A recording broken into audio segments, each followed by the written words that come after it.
नमस्कार मंडळी, सोपी रेसिपीमध्ये तुम्हा सर्वांचं खूप खूप मनापासून स्वागत आहे।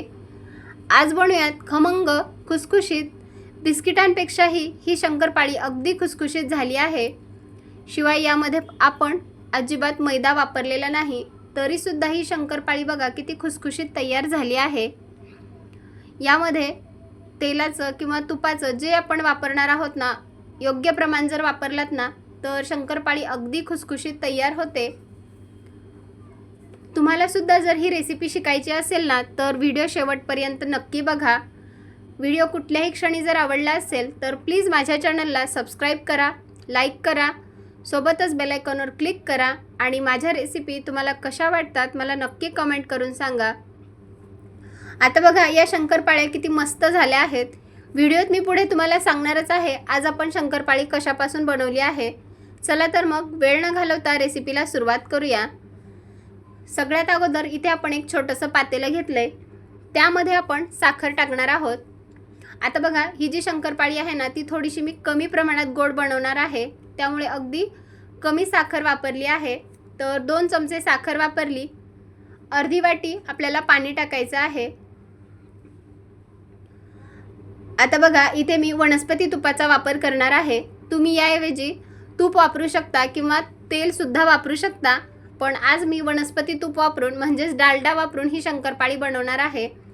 तर 2 मोठे चमचे आपण यामध्ये डालडा टाकून घेतला। आता हे जे वनस्पती तूप आहे ना याला चांगलं आपण या पाण्यामध्ये मिक्स करून घेऊयात। तर बघा शंकरपाळी अगदी खुसखुशीत व्हायची असेल ना तर यामध्ये तेलाचं किंवा तुपाचं किंवा वनस्पती तुपाचं अगदी योग्य प्रमाण जर तुम्ही वापरलं ना तर आपली शंकरपाळी अगदी खुसखुशीत तयार होते। आता हे आपल्याला गॅसवरती थोडंसं गरम करून घ्यायचं आहे। तर साखर मी पाण्यामधली पूर्णपणे विरघळवून घेतली।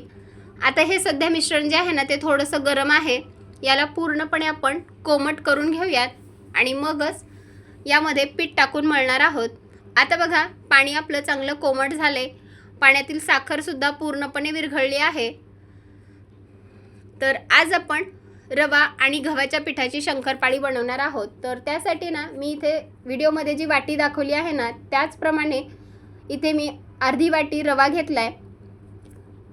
तर रवा जो आहे तो आपल्याला बारीक रवा वापरायचा आहे, जाड रवा वापरायचा नाही। जर तुमच्याकडे जाड रवा असेल तर बारीक जो रवा आहे ना तो मिक्सरला ग्राइंड करून घ्यायचा। अर्धी वाटी बारीक रवा घेतला। आता त्यामध्येच आपण गव्हाचं पीठ ॲड करणार आहोत। ज्या वाटीने आपण अर्धी वाटी रवा घेतला होता ना त्याच वाटीने आपल्याला 2 वाटी गव्हाचं पीठ वापरायचं आहे। तर बघा तुम्ही कधी गव्हाच्या पिठाची शंकरपाळी खाल्ली आहे का? जर खाल्ली नसेल ना तर एक वेळेस नक्कीच करून पहा, इतकी खमंग आणि खुसखुशीत होते ना। तर पहिल्याच प्रयत्नामध्ये तुम्ही सुद्धा अगदी खुसखुशीत शंकरपाळी तयार करचाल। आता रवा आणि गव्हाचं पीठ चांगलं एकत्रित मिक्स करून घेऊयात आणि आपण जे पाणी, साखर आणि डालडा चांगला वितळवून घेतला होता ना ते थोडं थोडं टाकून हे मळायचं आहे आपल्याला।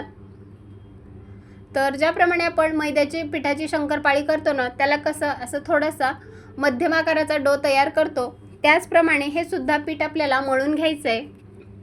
थोडं थोडं पाणी टाकायचं आणि याचा जास्त पातळही नाही किंवा अगदीच घट्टही नाही, असा मध्यम आपल्याला हा पीठ मळून ठेवायचं आहे।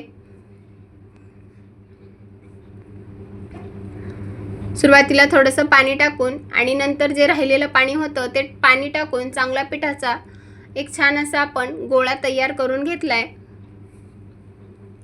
तर बघा इथे आपलं पीठ छान असं आपण मळून घेतलंय।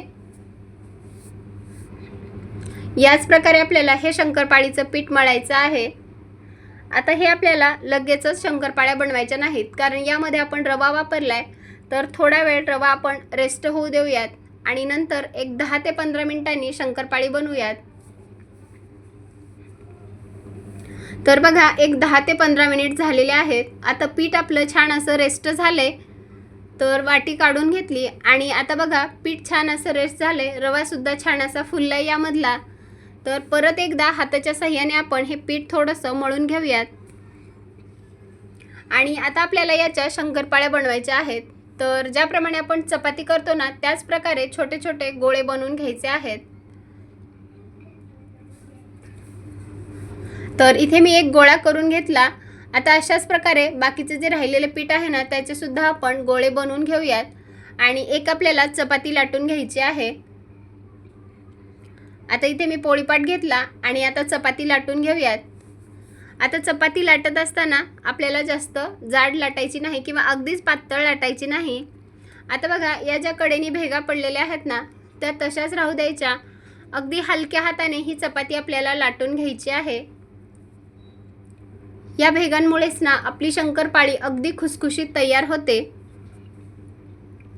इथे बघा चपाती लाटून घेतली। आता जे कडेने भेगा पडलेल्या आहेत ना त्या आपण कट करून घेऊयात आणि एक स्क्वेअर तयार करूयात।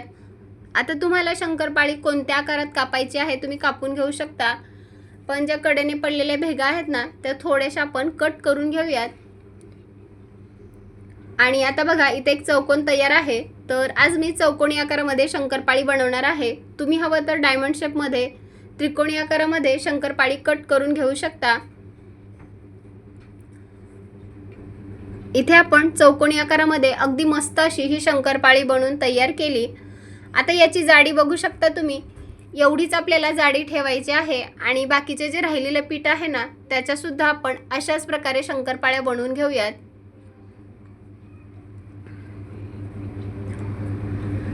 इथे बघा आपण सर्व या शंकरपाळ्या बनवून घेतल्या। तर सर्व शंकरपाळ्या बनवून घ्यायच्या आणि मगच तळण्यासाठी घ्यायच्या आहेत। तर बघा आता आपण शंकरपाळी तळून घेऊयात। त्यासाठी ना मी गॅसवरती कढईमध्ये तेल गरम करण्यासाठी ठेवले। आता तेल आपल्याला अगदी कडकडीत तापवायचं नाही, मंद ते मध्यम आचेवर चांगलं तेल तापवून घ्यायचं आणि त्यामध्ये आता या शंकरपाळ्या सोडून घ्यायच्या आहेत। तर एक शंकरपाळी सोडली, चांगलं तेल तापले। आता जेवढ्या बसतील तेवढ्या कढईमध्ये शंकरपाळ्या सोडून घ्यायच्या आणि याला आता लगेचच ढवळायचं नाही। थोडा वेळ झाला की याला चमच्याच्या साहाय्याने थोडंसं ढवळून घ्यायचं आणि आता आपल्याला या शंकरपाळ्यांना तेलामध्ये टाकल्या की अगदी मंद ते मध्यम आचेवर याचा गोल्डन ब्राऊन रंग येईपर्यंत तळून घ्यायचे आहेत। इथे बघा अगदी मध्यम आचेवर ही शंकरपाळी आपण तळून घेतली। आता जे तेलाचे बबल्स आहेत ते सुद्धा कमी झालेले आहेत आणि शंकरपाळीला रंग खूप छान आलाय। आता या शंकरपाळ्यांना आपण झाऱ्यामध्ये काढून घेऊयात। आता इथे मी एक घणा असा तळून घेतला ना, दुसरा सुद्धा घणा आपण अशाच प्रकारे तळणार आहोत आणि जे एक्स्ट्राचं तेल आहे ते पूर्णपणे निथळून घ्यायचं। तर बघा दुसऱ्या सुद्धा शंकरपाळ्या मी अशाच प्रकारे तुम्हाला तळून दाखवणार आहे। अगदी मंद ते मध्यम आचेवर या शंकरपाळ्या तळायच्या आणि हलकासा याचा रंग बदलला की या तेलातून काढून घ्यायच्या आहेत। तर दुसरा सुद्धा घाना आपला अगदी मस्त असा तळून झालाय। याला सुद्धा रंग खूप छान आलेला आहे। आता या शंकरपाळ्या सुद्धा आपण झाऱ्यामध्ये काढून घेऊयात आणि जे एक्स्ट्राचं तेल आहे ते पूर्णपणे निथळून घ्यायचंय। तर बघा किती मस्त अशा आपल्या या शंकरपाळ्या बनवून तयार आहेत। आता या पूर्णपणे थंडगार करूनच आपल्याला डब्यामध्ये भरून ठेवायच्या आहेत। तर बघा अगदी कमी वेळेमध्ये आणि गव्हाच्या पिठाची मस्त खमंग खुसखुशीत ही शंकरपाळी बनवून तयार आहे। जर तुम्हाला मैदा खायला आवडत नसेल तर तुम्ही अशी ही गव्हाच्या पिठाची शंकरपाळी नक्कीच बनवून खाऊ शकता। शिवाय ही जी शंकरपाळी आहे ना अगदी खुसखुशीत झाली आहे कारण यामध्ये आपण रवा वापरलाय। तुम्हाला ही रेसिपी कशी वाटली मला नक्की कमेंट करून सांगा आणि तुम्ही सुद्धा एक वेळेस अशी ही रवा आणि गव्हाच्या पिठाची शंकरपाळी नक्कीच करून पहा।